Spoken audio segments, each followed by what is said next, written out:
Hello and welcome to the Unique CPA with your host, Randy Crabtree.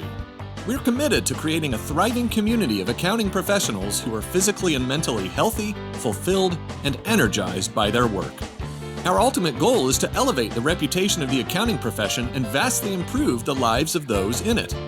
The Unique CPA is brought to you by Tri-Merit, the specialty tax professionals. Today our guest is Josh Malancuk. Josh is a CPA, among other things, but Josh is a state property tax specialist who has significant experience with delivering property tax reduction opportunities in the areas of real and personal property tax reviews, compliance, and economic incentives. That's a mouthful, but Josh can probably explain that better than I can. Before we let him do that, Josh, welcome to the Unique CPA. Thanks, Randy. Glad to be here.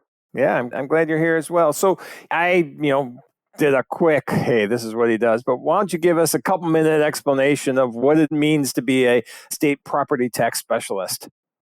Well, so, being a specialist has some different activities. I mean, there's no property tax course in any college university but one, right? And so most of the people in this field just kind of fall into it, right? And so in my case, my on-the-job experience started about 28 years ago when I was in public accounting as a board staff auditor, right? I just needed something different to do than audit financial statements year after year, with this long, grinding, busy season. And so the firm that I was working with at the time bought out a boutique consulting firm. They needed someone to kind of try out the position, see if they liked it. So, I was like, what the heck, I'll give this a shot.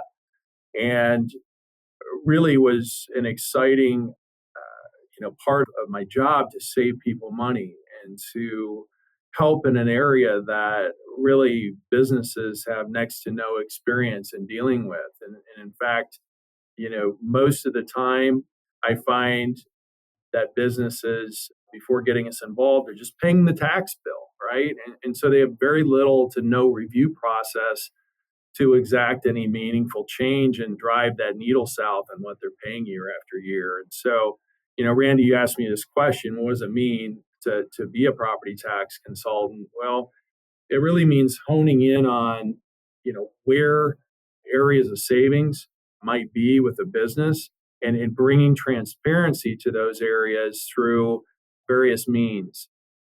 It could be through a tax appeal. It could be through reviewing their fixed asset records and delivering an amended return and kind of pushing that through the assessor office and to a point of agreement. In any given day, it feels like I'm an appraiser, an attorney, and an accountant all in one. Yeah. Right. And not the least of which is I have a team to manage. So there's the people side of things. So there's never a dull moment as president of my company and being in this business for 28 years as a true property tax specialist.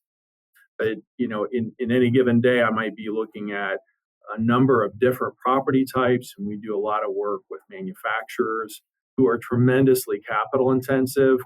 A lot of work with senior care, and they have their own unique business model, hotels, large office property concerns, and those properties have just taken a beating with valuations because of the stay-at-home orders that have happened, and now people working at home left and right, has really impacted valuations. So, our job is to basically bring meaningful market data to light so that our clients and the assessing bodies can make the best decision with quality, credible analysis and evidence of support that the value should be changed. Nice. A lot of things that you said there are passions of mine. I started a specialty firm 17 years ago where we deal with specialty tax areas, and we're always finding tax saving opportunities for clients. And so that's something I've learned to love from almost day one when we started this. And I have this feeling you really enjoy that aspect of bringing tax saving opportunities to clients because it puts a smile on everybody's face. Yep. That's what gets me out of bed every day and, complete with the lunch pail and clock in and clock out. And I do have a tremendous passion for helping people save money and even more so with educating our clients to make the best use of their financial resources and kind of arming them with ways to help them manage their property taxes better than they do currently, which is almost always the case. Yeah, and there's probably often not a policy in place to manage your property taxes. So when you come in or somebody brings you in, I'm guessing that's quite a light bulb that goes off. Like, wow, we can actually reduce these. We can actually affect the bottom line. We can put more cash back into our business, and we can use that for other portions of what we're doing. That's pretty cool. So let's talk about that because being the unique CPA, our audience is individuals in accounting, bookkeepers, accountants, tax advisors, EAs, CPAs, all of this, and the big push in the profession, obviously, and it has been for a long time, but even companies are changing their names to CPAs and advisors, and they're looking to be this advisor aspect of everything. And as an advisor, and one of the things I look as an advisor is being proactive, finding, not reporting what happened, but affecting what's going to happen or what will happen. And this is something you can do with that. You can affect this bill. We also host a conference every year, and one of the biggest aspects of that conference is collaboration and delegation. Finding individuals, finding other teams you can work with to help you as the advisor bring these type of opportunities to your clients, adding value to the services that you're bringing to your clients. And so this is a long-winded question, but we will get there. So what I want to do today is I want to talk about what these opportunities are. If I'm, a CPA generalist practice, if I'm, a bookkeeper, what do I need to be looking for the one? Is the type of client or the situation or the state they're in? What do I want? How can you educate me on when there's an opportunity for me to bring you in to talk to my client about tax saving opportunities with property and real taxes? Well, so Randy, you'd think that would be a complex question, but it's really quite simple. Right?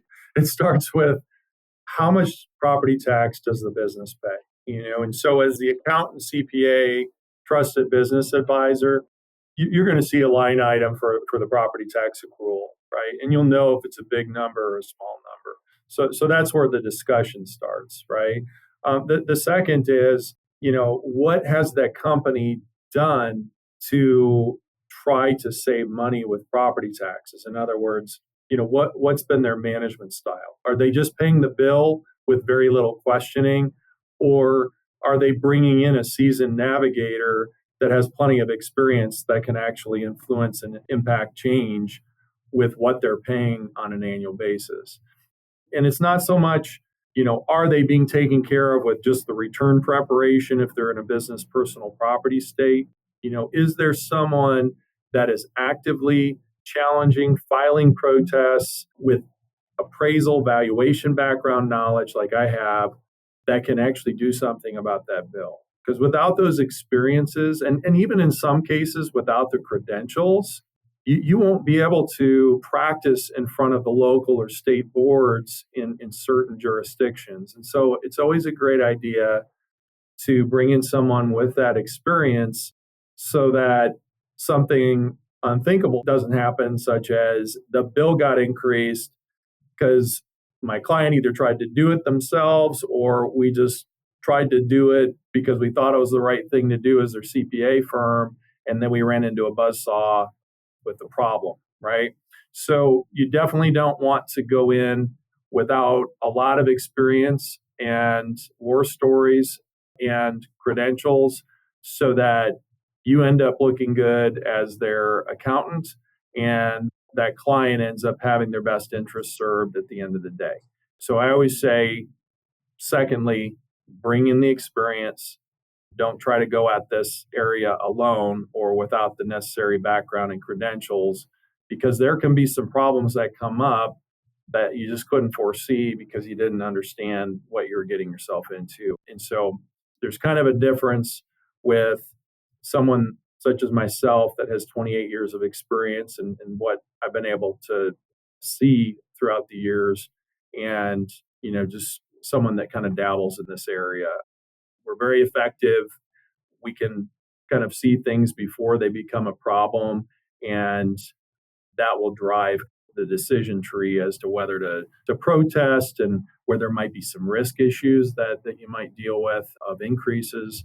And as part of our process, we can weed those out and bring those to light and help our client make the best decision for their specific business situation, and namely, drive those opportunities through true relief that perpetuates not only in the initial year that we appeal, but typically for many years. So there's a lot of value that we bring as part of our specialist knowledge, and really that can be monetized for multiple years, even after we're done with our client engagement. So, Yep. so it's tax spend, experience, and are they in specific states that generally are better opportunities, such as states that tax not only the real estate, which would be your building and land, but certain states tax the business personal property, so your manufacturing equipment, your furniture and fixtures, maybe even inventory in some states.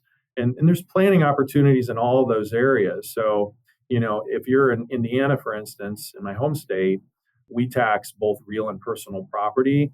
And the personal property for a manufacturer ends up being almost 2 to 3 times the real estate tax burden because of how the calculations work out. And so it doesn't take a whole lot of property in Indiana, for instance, to generate a pretty big tax bill and also to drive some planning, And so you also look at tax rates, so not every state has a tax rate that is as high as Indiana.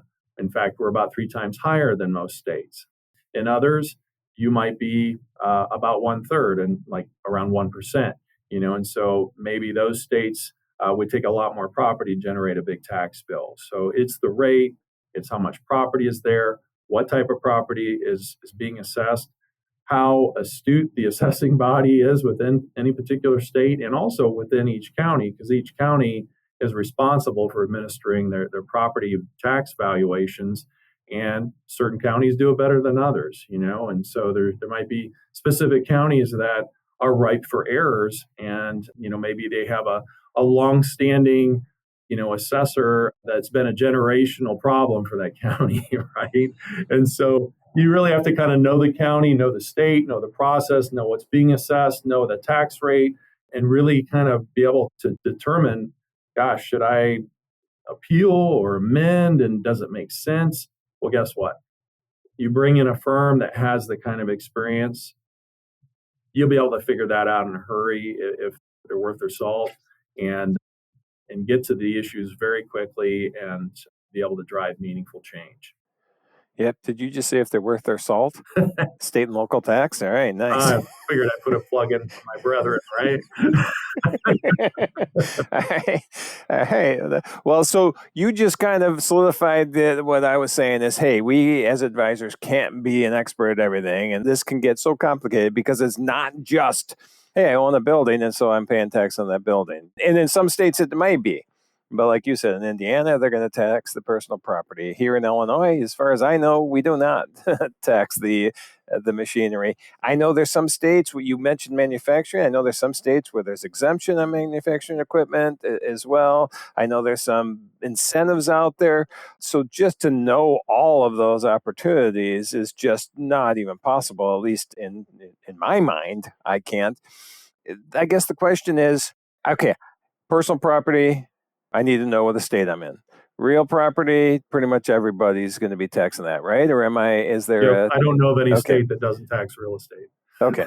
And so then it's industries. Manufacturer, you mentioned before, was it healthcare or senior care? Senior care. So what makes those two industries pop out in your mind right away? There's just more incentives available. There's more taxes on those. If I have those as a client base, what would I need to know about?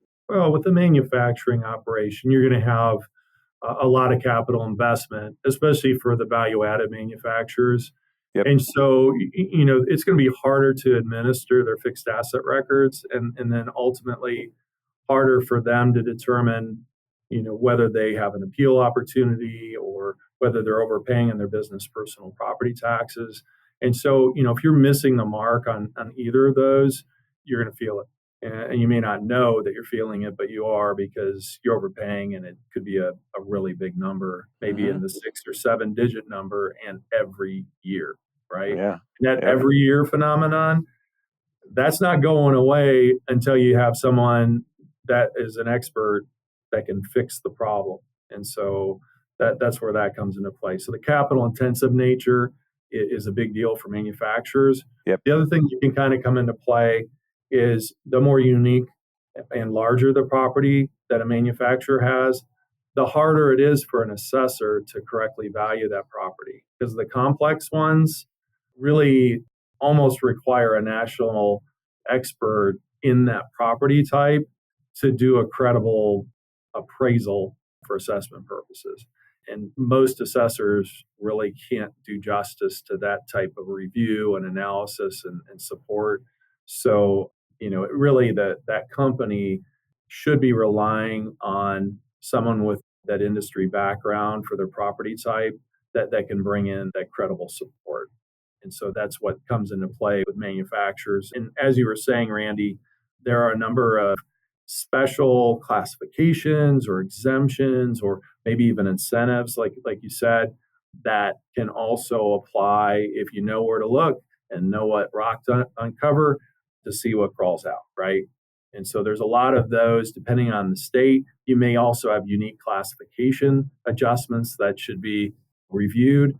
And if you miss those, you might be double taxing the same property, right? And so, paying the taxes, once is painful enough, but paying it twice, that really gets out of hand. So, the classification issues can come into play, especially for more of the specialty purpose properties like food processors, for instance. There's a lot that crosses the line on classification. And unless you know what you're looking at, it's really hard to know for sure whether you're taxing that property twice. So that's the manufacturers. On the senior care and hotels, I kind of group those together. Yep. If you ever see a sale of one of those, it's always a business sale. Like, in other words, you're never just selling the shell building without something in place, right, as an ongoing business. And so as a business sale, you've got other elements of value other than real estate, such as the furniture and fixtures and equipment that transacted, maybe the intangible flag. There's an influence there for selling a Hilton flag because of the customer loyalty program that you'd have in place that you wouldn't see for maybe an independent flag. And so there's value to that, and that value can't be taxed. And so unless you're unbundling those elements of value, you're going to overtax that property by as much as 30 to 50% because of those non-realty elements that transact the sale. And so that's kind of our job, to unbundle those items and bring those to light to the assessor as part of the protest process. But that's a very complex analysis that your typical CPA would not be able to tackle on their own without that experience. So those going concern properties are really challenging for any assessor.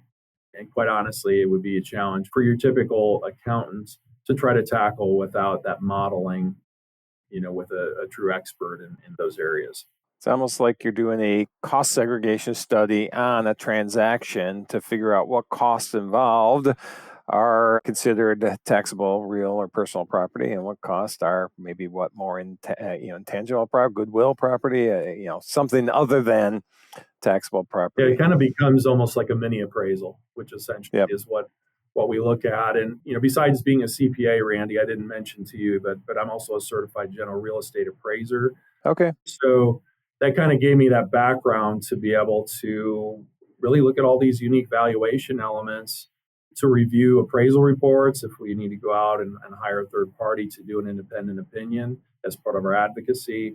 We can review reports and appraisals and, bring that quality of evidence element to really bolster our chances of success with any protest. So it's a very valuable background and knowledge to have, especially in this field where valuation really becomes the central theme and basis for any tax appeal. All right.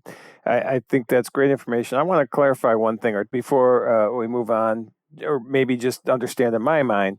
So when we're talking real property, I always think assessor. They're going to go out, they're going to assess it. When we're talking personal property, aren't there some states where that's your self-reporting that? And are there some states where your personal property is going through an assessor's office, or how's that normally work? Yeah, so most of your states tax business personal property in various degrees, right? Which requires a return to be filed. Yep. Some states do not, as we mentioned, but for the states that do subject taxpayers to business personal property, the process always starts with a return. Some states call it a rendition.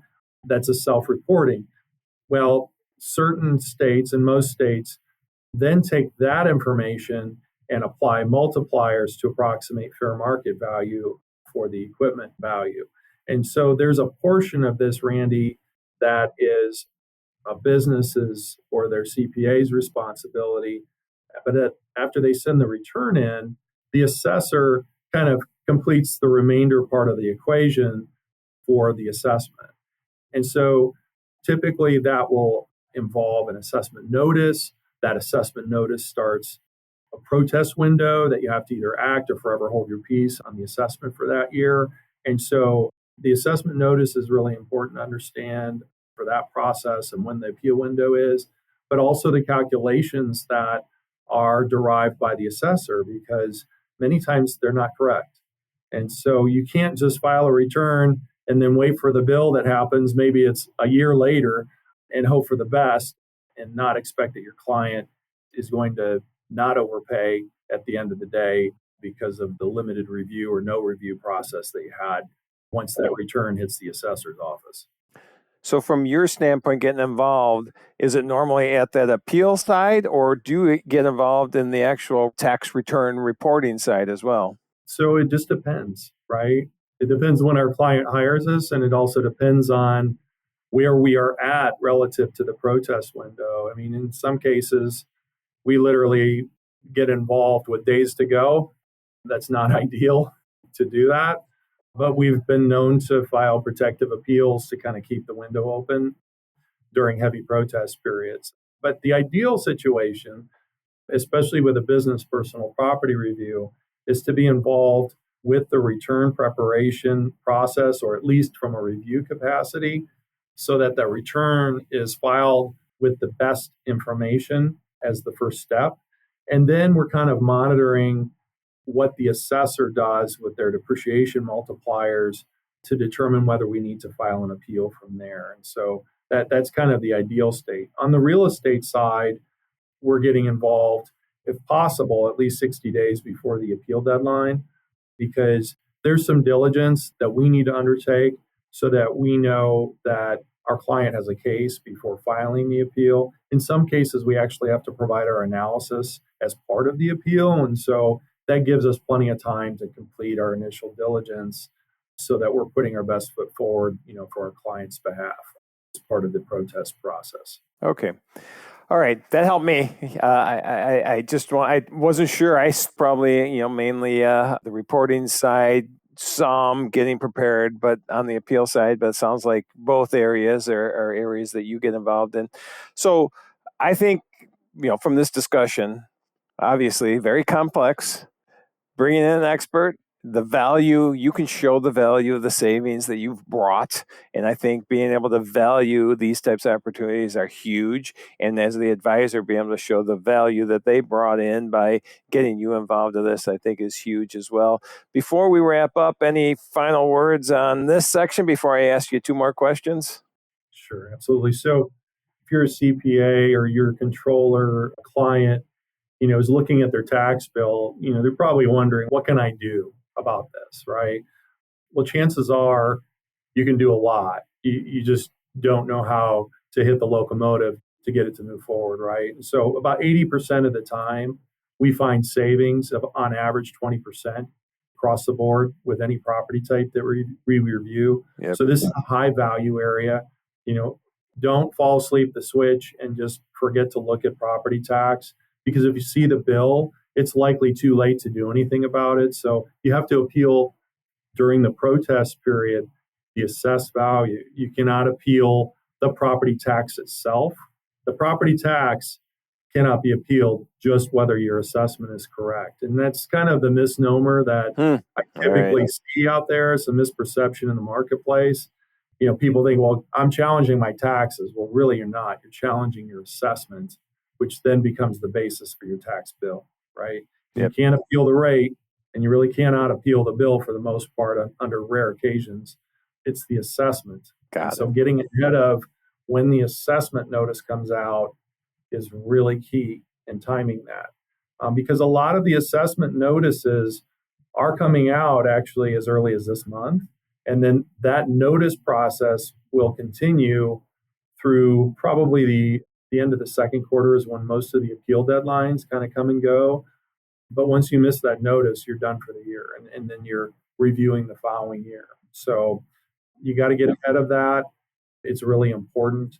It's a big burden for capital intensive businesses. So hopefully the big takeaway that I would give to any accounting firm, their trusted business advisor, or the company itself is property tax is a big burden. It's an important area. And it's also an area more so that can generate some significant savings where you can take that same money and put it back into the business for hiring and other strategic uses other than overpaying the government. So don't fall asleep at the switch. You got to pay attention to property tax because it's a big burden area and it's important. Yep, and it's an area we may not be thinking about as much as the income tax and payroll tax and sales tax and everything else. So I think that's great advice. So a couple last things then before we wrap up. Everybody gets this question. So, we've been talking property tax, we've been talking real tax, we've been talking all this personal property, which is great. It's fun and you're passionate about it. But I'm also concerned with what are your outside of work passions? What do you like to do when you're not doing tax appeals and saving companies money? What's the fun part of your non-work life?